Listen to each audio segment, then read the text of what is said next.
On behalf of आम्ही उद्योगिनी कपाटे साहेब तुमचं खूप खूप स्वागत. आणि आज शनिवार असतानाही साहेब आपल्यासाठी आलेले आहेत.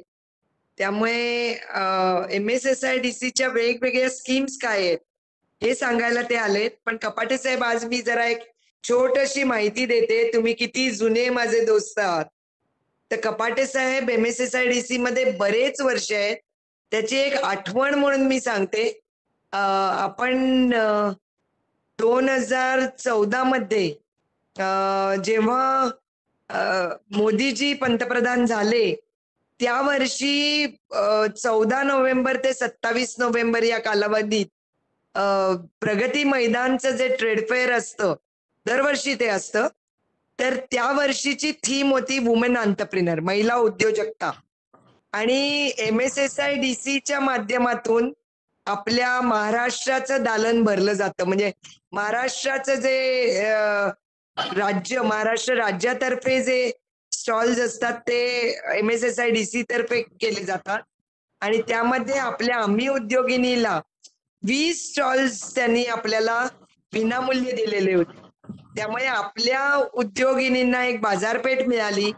आणि तिथे आपल्याकडे नाशिकहून आमच्या गार्गी भंडारे म्हणून आलेल्या होत्या. त्या गार्गी भंडाऱ्यांना पुढच्या वर्षी सुद्धा MSSIDC ने दिलं. म्हणजे बेसिकली मी मुद्दाम गार्गी भंडाऱ्यांचं नाव का सांगतेय की सातत्याने 2 वर्ष मदतीचा हात हा आमच्या MSSIDC तर्फे आम्ही उद्योगिनीच्या माध्यमातून दिल्लीमध्ये प्रॉडक्ट्स डिस्प्ले करता आली. आणि अशाच तऱ्हेने त्यांना काही स्कीम्स सांगायचे आहेत. आपलं आता एक्झिबिशन स्काउट हॉलला चालू आहे, जे 10 तारखेला सुरू झालं, 14 तारखेपर्यंत म्हणजे उद्यापर्यंत आहे. आणि त्या 5 दिवसाच्या कालावधीमध्ये ओपनिंग पुन्हा आपले कपाटे साहेब होतेच, कारण कपाटे साहेब हे आमचे जुने दोस्त आहेत. मगाशी सांगितलं त्याप्रमाणे 14 सालीही त्यांनी आपल्याला मदतीचा हात दिलेला आहे. परंतु आता सुद्धा त्यांचे जे IAS अधिकारी आहेत तर ते साहेब आले होते आणि त्यांनी त्यांच्या हस्ते आपलं उद्घाटन झालं. त्यामुळे खूप छान झालं. आणि आता इथे आपण हस्तकला शिल्प म्हणजे हँडीक्राफ्ट स्पेशल ग्राहक पेठ भरवलेली आहे. त्याचा अवश्य लाभ मुंबईच्या आपल्या उद्योगिनींनी घ्या आणि बघायला या. कपाटे साहेब, ओव्हर टू कपाटे साहेब, तुम्ही बोलू शकता. जय कपाटे, general manager, Maharashtra small scale industry development corporation. तर सर्वांचं आजच्या या मीटिंग मध्ये स्वागत. आणि मॅडमनी आज मला तुम्हाला तुमच्यासोबत बोलण्याची संधी दिली त्याबद्दल त्यांचे धन्यवाद. परवा आम्ही मॅडमनी जे दादरला आम्ही उद्योगिनीचं जे एक्झिबिशन भरवलंय हँडीक्राफ्टचं वस्तूंचं, त्याचं उद्घाटन आमच्या managing director Pravin Darade sir यांच्या हस्ते झालं. त्यावेळेस मी तिथे उपस्थित होतो. मॅडमनी जसं आता सांगितलं सुरुवातीला की 2014 मध्ये त्यांनी आमच्या दिल्ली येथील प्रदर्शनामध्ये भाग घेतला होता. त्यावेळेस दिल्ली येथे जे प्रगती मैदानला इंडिया इंटरनॅशनल ट्रेड फेअर हे दरवर्षी भरवलं जातं. असं 2014 मध्ये या प्रदर्शनाचा विषय जो होता तो वुमेन एंटरप्रेनर्स असा होता.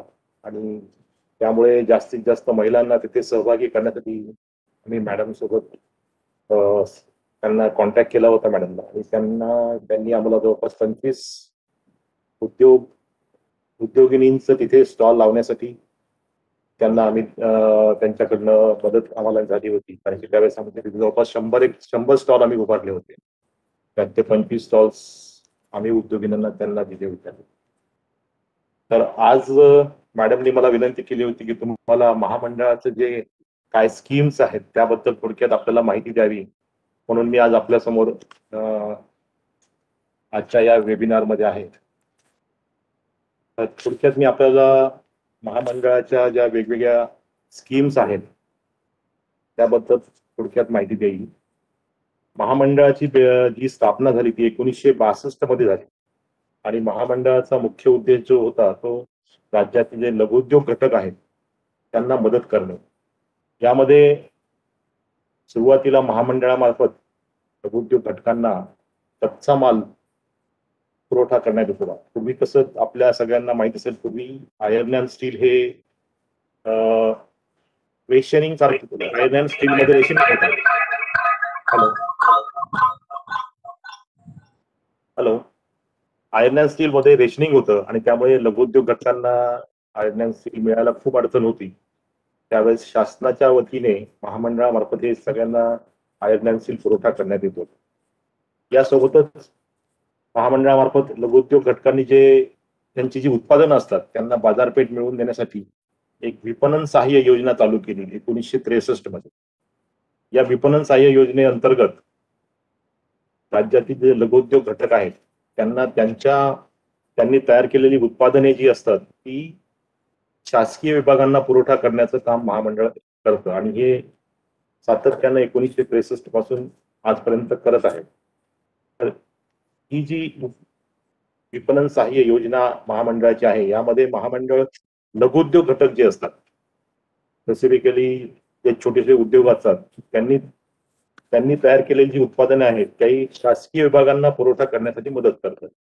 यामध्ये जसं फर्निचर आहे, काही प्रकारचे पाईप्स आहेत, जसं पीव्हीसी पाईप्स आहेत, ऍग्रिकल्चर इम्प्लिमेंट्स आहेत किंवा इलेक्ट्रिक मोटर्स आहेत, अशी बरीचशी उत्पादनं आहेत की जी शासकीय विभागांना लागतात. याच्यामध्ये महामंडळ काय करतं की शासकीय विभाग महामंडळाकडे त्यांची मागणी नोंदवतं बऱ्याच वेळेस आणि ही मागणी महामंडळाकडे नोंदवल्यानंतर महामंडळाकडे जे उद्योग घटक नोंदणीकृत आहेत त्यांना आम्ही आमच्याकडून कळवतो की ही अशी अशी मागणी आमच्याकडे प्राप्त झालेली आहे.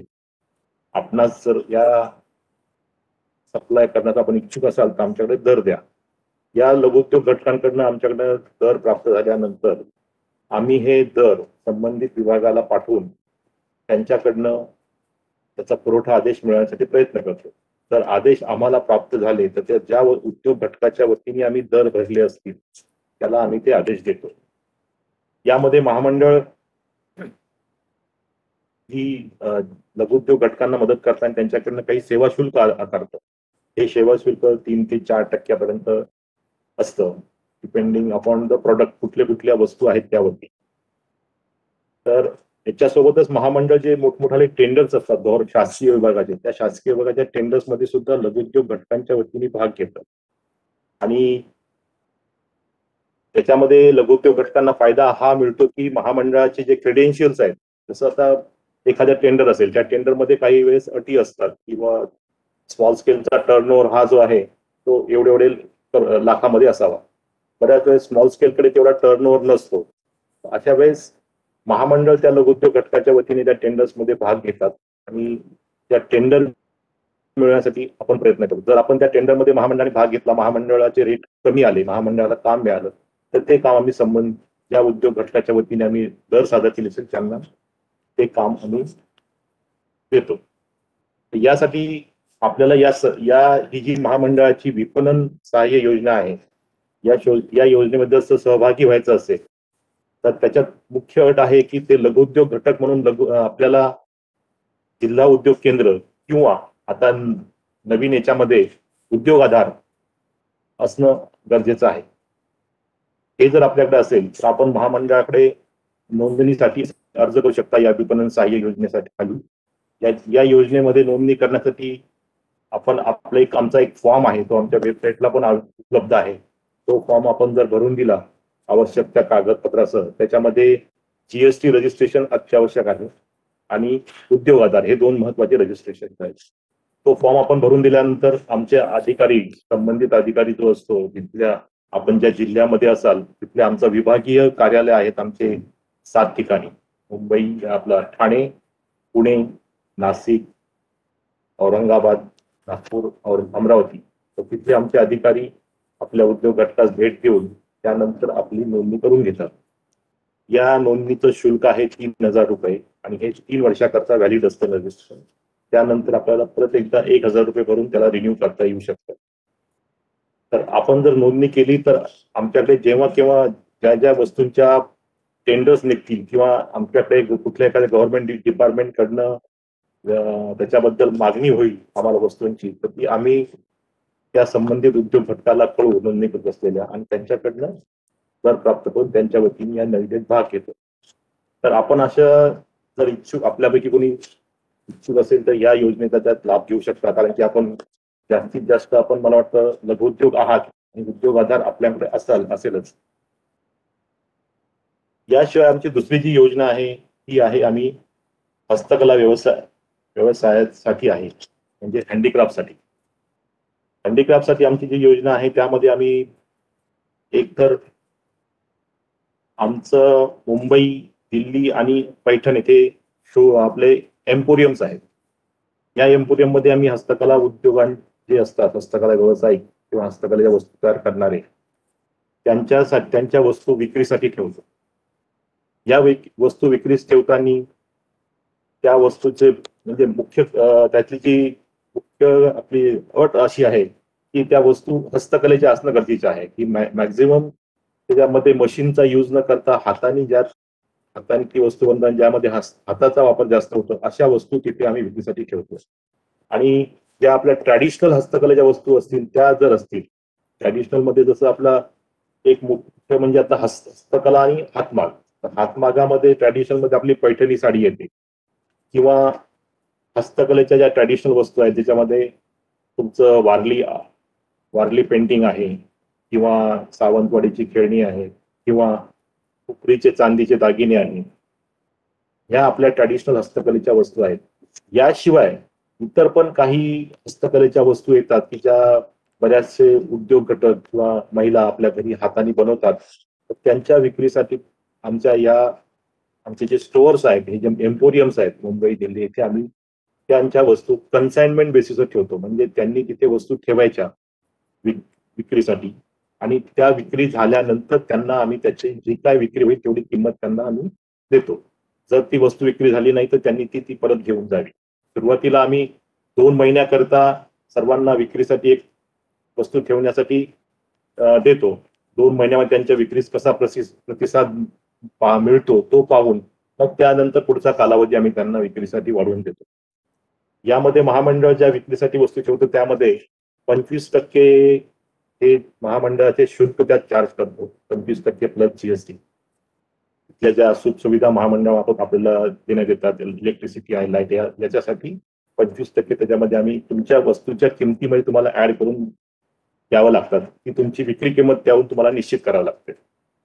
आणि जेव्हा केव्हा विक्री होईल त्यानंतर त्या महिन्यात जी काय विक्री तुमच्या वस्तूंची होईल ती किंमत आपल्याला त्या पुढच्या महिन्याच्या 15 तारखेपर्यंत आपल्याला अदा करण्यात येते. त्याशिवाय या हस्तकला उद्योगाच्या विकासासाठी आम्ही त्यांना प्रोत्साहन देण्यासाठी आम्ही राज्यामध्ये विविध प्रदर्शने भरवत असतो, किंवा इतर राज्यामध्ये काही प्रदर्शनं असतात त्यामध्ये सुद्धा भाग घेतो असतो. आता जसं मागच्या वर्षी आम्ही पुण्याला एक एक्झिबिशन घेतलं होतं, मराठी हस्तकला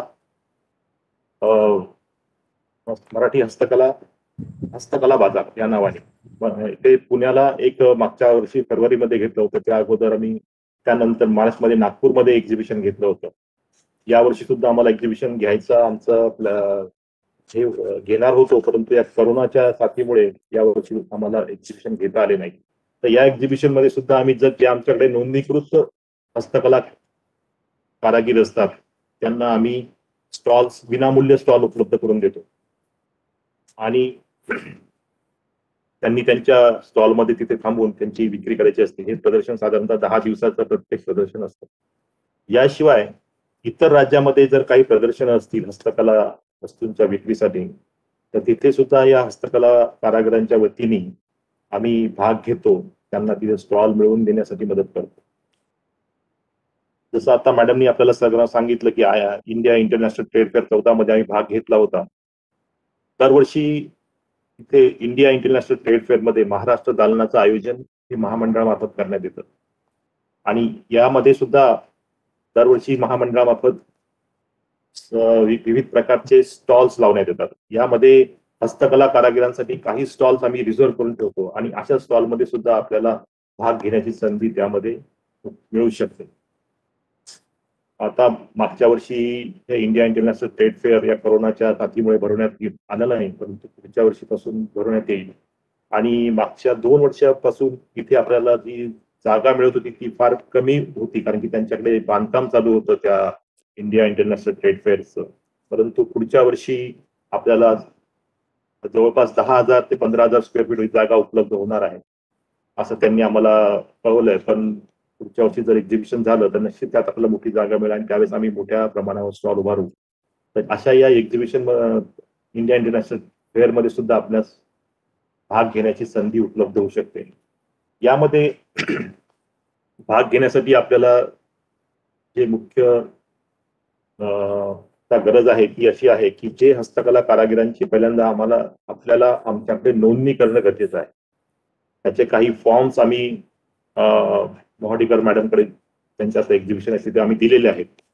या हस्तकला कारागीर म्हणजे ज्यांच्या वस्तू हस्तकलेच्या वस्तू आहेत, मॅक्झिमम काम हे हाताने झालं पाहिजे. काही पार्शली थोडीफार मशीनचं काम असेल तर ते त्यामध्ये आम्ही कन्सिडर करतो, पण जास्तीत जास्त काम हे हाताने व्हावं हे त्यात अपेक्षित असतं. यामध्ये हस्तकला कारागिरांसाठी नोंदणी करण्यासाठी तो फॉर्म मी दिलाय, तो फॉर्म भरून जर तुम्ही आमच्या कार्यालयात दिला त्याचं नोंदणी शुल्क आहे 200 रुपये. तर आमचा अधिकारी आपल्या जे आपण काम करतो तिथे भेट देईल आणि त्याच्या व्हिजिट रिपोर्ट नंतर त्यांनी भेट दिल्यानंतर आपली नोंदणी आम्ही आमच्याकडे करून घेऊ. ज्या हस्तकला कारागिरांची आमच्याकडे नोंदणी होईल त्यांना आमच्या जे एम्पोरियम आहे तिथून माल विकण्याची आम्ही संधी उपलब्ध करून देऊ. याशिवाय त्यांना आम्ही जे एक प्रदर्शनं भरवतो महाराष्ट्रामध्ये किंवा आम्ही इतर राज्यामध्ये ज्या प्रदर्शनात भाग घेतो किंवा इंडिया इंटरनॅशनल ट्रेड फेअरमध्ये आम्ही जिथे आम्ही स्टॉल लावतो आमच्या महाराष्ट्र शासनाच्या वतीने, या सर्व ठिकाणी भाग घेण्याची संधी आम्ही त्यांना उपलब्ध करून देतो जेवढे हस्तकला कारागीर आमच्याकडे रजिस्टर असतात त्याकडे. मग यांना जेव्हा आम्ही संधी देतो त्यावेळेस आम्हाला सर्वांना एका वेळेस संधी देणं उपलब्ध होत नाही, परंतु यांना संधी देताना एक रोटेशन पद्धतीने काही लोकांना एका प्रदर्शनामध्ये संधी दिल्यानंतर त्यांना प्रदर्शनामध्ये संधी मिळणार नाही, त्याऐवजी ज्यांना संधी मागच्या वेळेस मिळाली नाही त्यांना पुढच्या वेळेस आम्ही संधी देतो. अशा पद्धतीने रोटेशन बेसिसवर आम्ही त्यांना सगळ्यांना भाग घेण्यासाठी संधी देतो, जेणेकरून सर्वांना या प्रदर्शनामध्ये भाग घेण्याची संधी मिळावी. या हस्तकला व्यवसायाच्या विकासाअंतर्गत आम्ही तुमच्या वस्तूंचं प्रोत्साहन किंवा तुमच्या वस्तूंचं प्रमोशनसाठी हे जे एक्झिबिशन मध्ये भाग घेतो त्यासाठी तुम्हाला आमच्याकडे नोंदणी करणं गरजेचं आहे आणि ते नोंदणीचे फॉर्म्स आम्ही मोहाडीकर मॅडमकडे दिले आहेत. याच्या व्यतिरिक्त त्यासाठी काय काय कागदपत्र लागतात ते पण त्या फॉर्म मध्ये मेन्शन केलं आहे. याच्यामध्ये जो आवश्यक कागदपत्र आहेत ते आहे की तुमच्याकडे एक तर जीएसटीची नोंदणी असेल तर फारच चांगलं, कारण की आजकाल सगळ्या वस्तूंना बऱ्याचशा हस्तकलेच्या वस्तूंना सुद्धा जीएसटी लागतं. नसेल तरी आमच्याकडनं मग तुम्हाला तेवढे जीएसटी अतिरिक्त लावून तुमचं वस्तू विकावं लागेल, तेवढे तुमच्याकडनं वसूल करावं लागतात जीएसटीची असेल ज्यांच्याकडे नोंदणी नाही त्यांच्याकडे. त्यासोबत आपल्या वस्तूंचे काही फोटोग्राफ्स किंवा ब्राउचर असतील त्यासोबत ते आपल्याला द्यावं लागतील. जर आपल्याकडे विकास आयुक्त भारत सरकार, development commissioner handicraft government of India यांचं जर आयडेंटिटी कार्ड असेल किंवा त्याला पहिचान कार्ड असं जे म्हणतात ते असेल तर त्याची एक प्रत, एक आधार कार्डची प्रत एवढ्या आणि पॅन कार्ड, ह्या जर वस्तू आपण ह्या सगळे कागदपत्र त्या फॉर्म सोबत आम्हाला दिले तर आम्ही आपल्याला आमच्याकडे नोंदणी आपली करून घेऊ. याशिवाय आज आणखीन एक गोष्ट तुमच्या सगळ्यांसाठी म्हणजे सगळ्या हस्तकला कारागिरांसाठी आहे ती आम्ही एक सांगू इच्छितो तुम्हाला आपल्याला की नुकतंच आम्ही महाराष्ट्र सरकारने फ्लिपकार्ट सोबत एक सामंजस्य करार केलेला आहे. या फ्लिपकार्ट आपल्या सगळ्यांनाच माहिती आहे की फ्लिपकार्ट हे एक मोठं ऑनलाईन पोर्टल आहे वस्तूंच्या विक्रीसाठी. हा खूप मोठा प्लॅटफॉर्म आहे. तर या फ्लिपकार्टनी हस्तकला आणि हातमाग कारागिरांसाठी एक विशेष स्कीम सध्या चालू केली आहे. त्याला समर्थ फ्लिपकार्ट म्हणून एक स्कीम आहे. या स्कीम मध्ये फ्लिपकार्ट मार्फत कुठल्याही प्रकारचं कमिशन 6 महिन्याकरता आकारण्यात येणार नाही. आपल्याला माहिती आहे की जेव्हा फ्लिपकार्ट वरती आपण आपली वस्तू विक्रीसाठी ठेवतो तेव्हा त्यांच्या मार्फत वस्तूच्या कॅटेगरी प्रमाणे वेगवेगळ्या पर्सेंटेज मध्ये कमिशन आकारण्यात येतं. परंतु त्यांनी हस्तकला आणि हातमाग कारागिरांसाठी पहिल्या 6 महिन्याकरता 0% कमिशन आकारण्याची त्यांची नवीन स्कीम आहे आणि त्यानंतर पुढचे 6 महिने 5% कमिशन ते आकारण्यात येणार आहे. म्हणजे एखाद्या वस्तूला समजा त्यांचं रेग्युलर कमिशन हे 15% जरी असेल तरी त्या केसमध्ये आपल्याला ते हस्तकला कारागिरांना 5% कमिशन आकारतील. याशिवाय त्यांना त्यांच्या मार्फत एक 100 प्रोडक्टचे फोटोग्राफ किंवा कॅटलॉगिंग फ्री करण्यात येणार आहे. म्हणजे आपल्याला माहिती आहे आपली वस्तू जर फ्लिपकार्टवर विक्रीसाठी ठेवायची असेल तर त्या वस्तूचे फोटोग्राफ्स चांगल्या पद्धतीने काढणं गरजेचं आहे, जेणेकरून ते जो खरेदीदार ग्राहक असतो त्याला ते आपली वस्तू म्हणजे आकर्षक दिसेल अशा रीतीने त्याची फोटोग्राफी करणं गरजेचं असतं. आणि फ्लिपकार्ट त्यांचे प्रोफेशनल फोटोग्राफर्स असतात, तर त्यांच्या प्रोफेशनल फोटोग्राफर मार्फत 100 वस्तूंचे कॅटलॉगिंग त्यांच्या मार्फत या स्कीम अंतर्गत आपल्याला फ्री ऑफ कॉस्ट ते करून देणार आहेत. तर या समर्थ स्कीमसाठी महाराष्ट्र शासनाने एक सामंजस्य करार या फ्लिपकार्ट सोबत केलेला आहे. हॅलो. आणि या करारानुसार राज्यातील जेवढे आपल्याकडे हस्तकला कारागीर आहेत त्यांच्या वस्तू त्यांच्याकडे ठेवण्यासाठी आम्ही किंवा फ्लिपकार्ट सोबत आपला करार करण्यासाठी आम्ही आपणास मदत करणार आहोत. आणि या फ्लिपकार्ट सोबत आपल्याला करार करताना एक त्यांची महत्वाची अट असते की आपल्याकडे जीएसटी रजिस्ट्रेशन असणं गरजेचं आहे. तर ज्या कारागिरांकडे जीएसटीचं रजिस्ट्रेशन आहे त्यांना त्यांच्या वेब पोर्टलवरती ऑनलाईन करण्यासाठी आम्ही त्यांना मदत करू. आम्ही त्यांच्याशी काही जी काय मदत लागेल म्हणजे फ्लिपकार्ट सोबतच्या अधिकाऱ्यांसोबत बोलण्यासाठी किंवा त्यांच्यासोबत करारनामा करण्यासाठी त्यासाठी आम्ही सगळ्यांना मदत करू. याशिवाय ज्या हस्तकला कारागिरांकडे जर जीएसटी नोंदणी नसेल तर त्याची जीएसटी नोंदणी करण्यासाठी सुद्धा आम्ही महामंडळामार्फत त्याला मदत करू, जेणेकरून त्याला त्याची वस्तू फ्लिपकार्टच्या त्या पोर्टलवरती ऑनलाईन विक्रीसाठी ठेवणे शक्य होईल. आता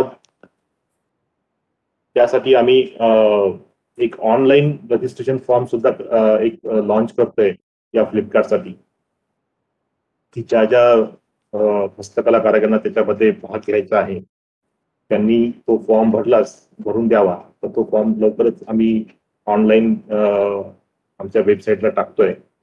त्यानंतर आम्ही आपल्या सर्वांना किंवा मोहाडिकर मॅडमना करून त्यांच्या मार्फत आपल्या सर्वांना कम्युनिकेट करूया. आमचं जेव्हा वेबसाईटवरती आमचा फॉर्म उपलब्ध होईल तोपर्यंत आम्ही त्यांच्याकडे जो मॅन्युअल फॉर्म दिलेला आहे तो आपण जरी भरून दिला तरी आम्ही आपली जी माहिती आहे आपले जे प्रोडक्ट्स आहेत ही सगळं आम्ही फ्लिपकार्टला कळवू आणि त्यांच्या मार्फत आपला प्रोडक्ट त्यांच्या या ऑनलाईन पोर्टलवर ठेवण्यासाठी आपल्यास मदत करू. तर ह्या आमच्या स्कीम आहे. या व्यतिरिक्त आम्ही हस्तकलेमध्ये जे वस्तू असतात त्या हस्तकलेच्या वस्तू तयार करण्यात येतात यांचे काही ट्रेनिंग प्रोग्राम सुद्धा आम्ही ऑर्गनाईज करतो. तर अशा ट्रेनिंग प्रोग्राम मध्ये सुद्धा आपणास जर भाग घ्यायचा असेल तर आपण त्यात भाग घेऊ शकता विविध वस्तूंचे. किंवा हे जे ट्रेनिंग प्रोग्राम नॉर्मली जे आम्ही ऑर्गनाईज करतो हे त्या हस्तकलेमधले जे मास्टर क्राफ्ट्समन असतात ते त्यांच्या वतीने हे ट्रेनिंग दिले जातात. आणि हे मास्टर क्राफ्ट्समन म्हणजे प्रत्येक आपल्याला माहित आहे की प्रत्येक हस्तकलेच्या वस्तू ज्या पारंपरिक वस्तू असतात किंवा ट्रॅडिशनल आपण हँडीक्राफ्ट म्हणतो त्याच्यामध्ये काही जुने कारागीर असतात. आणि तर अशा या जुन्या कारागिरांकडून आम्ही नवीन कारागीर तयार करण्यासाठी हे ट्रेनिंग प्रोग्राम ऑर्गनाईज करत असतो. आणि त्यात सुद्धा आपल्या जे हस्तकला कारागीर आहेत ज्यांना खरंच अशा वस्तू बनवण्याचं प्रशिक्षण घेण्यामध्ये समजा त्यांना इंटरेस्ट आहे अशा लोकांना आम्ही ही संधी उपलब्ध करून देतो. याच्या व्यतिरिक्त आपल्या काही शंका असतील तर विचारात.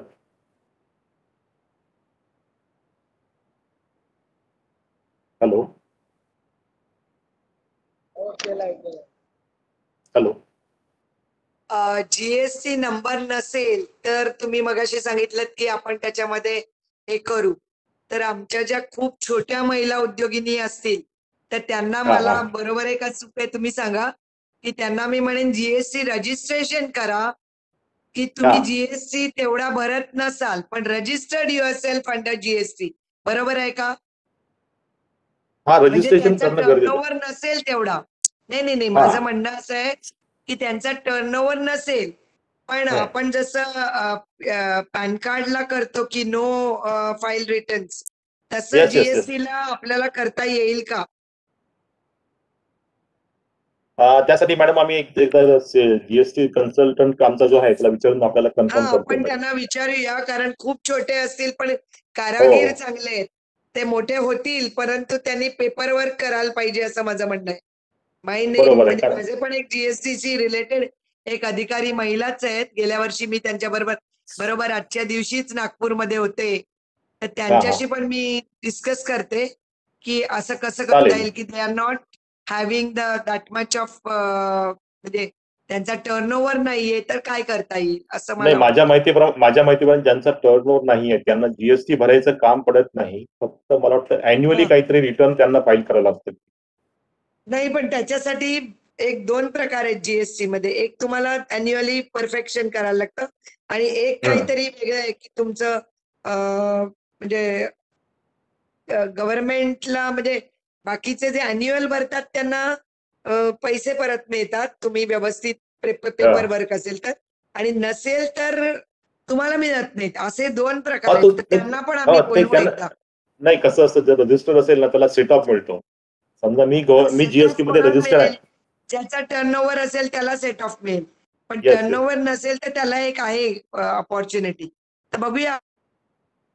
चौकशी करता येईल मॅडम, त्याचा काही प्रॉब्लेम नाही. आपल्याला मी सांगतो विचारून त्याच्याबद्दल एक्झॅक्टली काय प्रोव्हिजन आहे त्यामध्ये.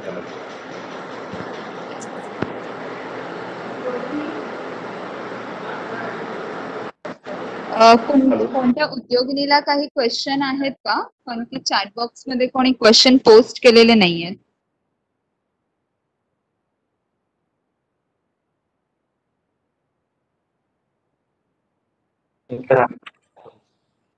हॅलो.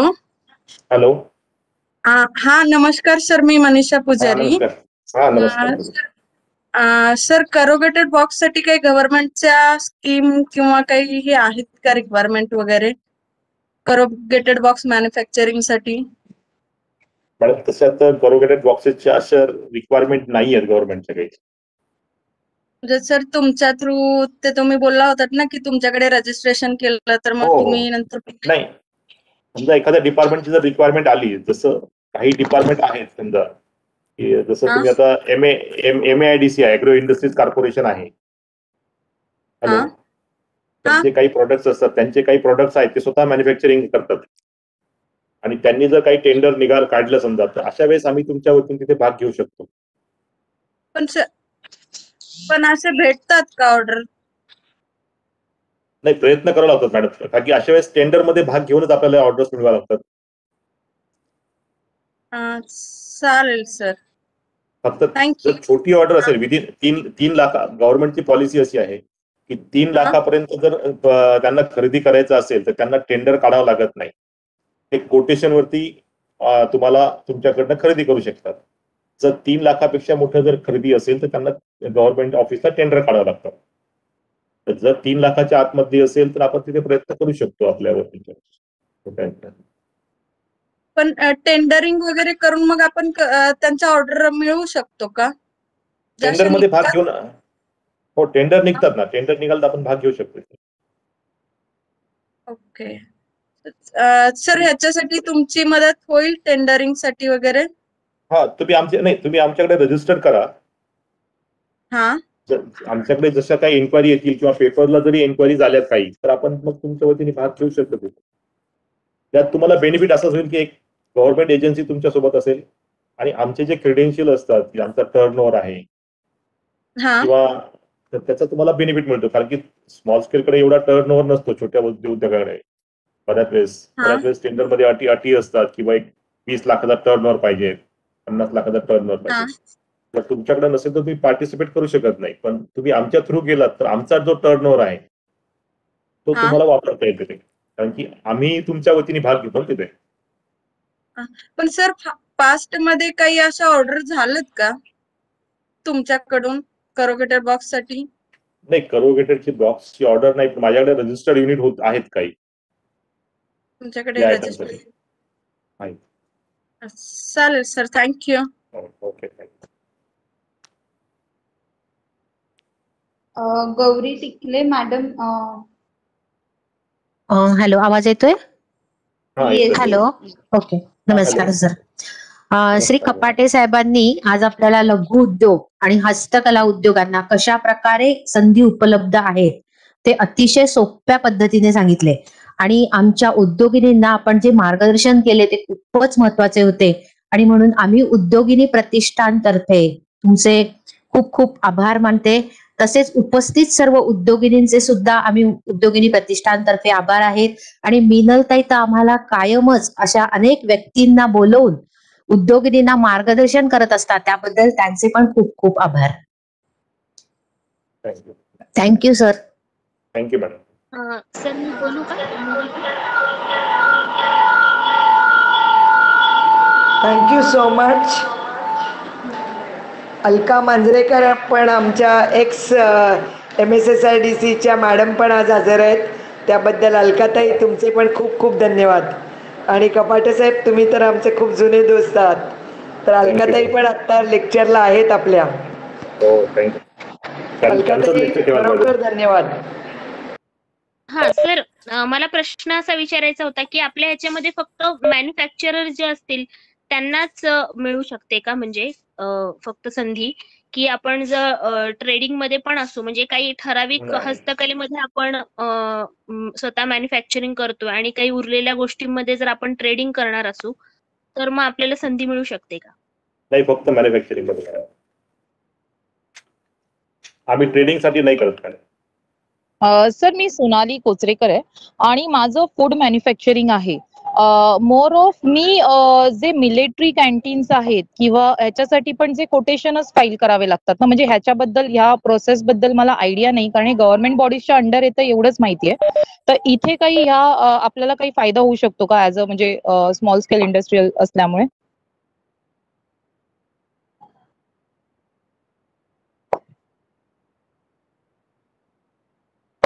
हॅलो रिपीट करताय आपला प्रश्न? रिपीट सर करा. माझं मी मॅन्युफॅक्चरर आहे, म्हणजे स्नॅक्स मॅन्युफॅक्चरर आहे, हेल्दी स्नॅक्स अच्छा. मॅन्युफॅक्चरर. आणि मी मिलिटरी कॅन्टीन साठी ट्राय करायचं आहे, कारण माझे बरेचसे प्रोडक्ट हेल्दी आहेत, न्यूट्रिशियस आहेत. पण इन दॅट केस मला ह्याच्यासाठी कोटेशन कुठे फाईल करावं लागेल आणि कशी प्रोसेस आहे ह्याबद्दल थोडंफार काही सांगू शकता का, गाईड करू त्यांचे शकता? नॉर्मली यांचे टेंडर्स निघतात मॅडम, मिलिटरी कॅन्टीनचे वगैरे. अच्छा. आणि हे VT वरून आहेत असं काही ऐकलं आहे, तर VTच्या मेन ऑफिस मधूनच मला ते बघावं लागेल? त्यांच्याशी तुम्हाला कॉन्टॅक्ट करून पाहावं लागेल, त्यांचे टेंडर्स कुठल्या कशामध्ये येतात, म्हणजे कुठल्या मॅगझिन याच्यामध्ये पेपर्स मध्ये येतात, ओपन टेंडर्स काढतात का ते बाय सर्क्युलेशन करतात, एकदा पाहावं लागेल. ओके. यामध्ये तुमची काही मदत होऊ शकते का, की मला ह्याच्याबद्दल काही डिटेल्स किंवा तुम्ही एखादी साईट डिस्कस करून किंवा मला सांगू शकलात तर? नाही काय मॅडम, नॉर्मली फूड प्रॉडक्ट मध्ये आम्ही डील करत नाही, कारण की त्याला फूड अँड ड्रगचे वगैरे बरेचसे अप्रुव्हल्सची गरज असते. हॅलो हॅलो या सर, ऐकते मी. हा, फूड प्रॉडक्ट मध्ये आम्ही काही डील करत नाही, कारण की त्याच्या जे त्यांच्या ज्या फॉर्मॅलिटीज फूड अँड ड्रगच्या किंवा लायसन्सेस जे आहेत ते नाही आहेत आमच्याकडे, ती उपलब्ध नसल्यामुळे आम्ही त्या डील करत नाही.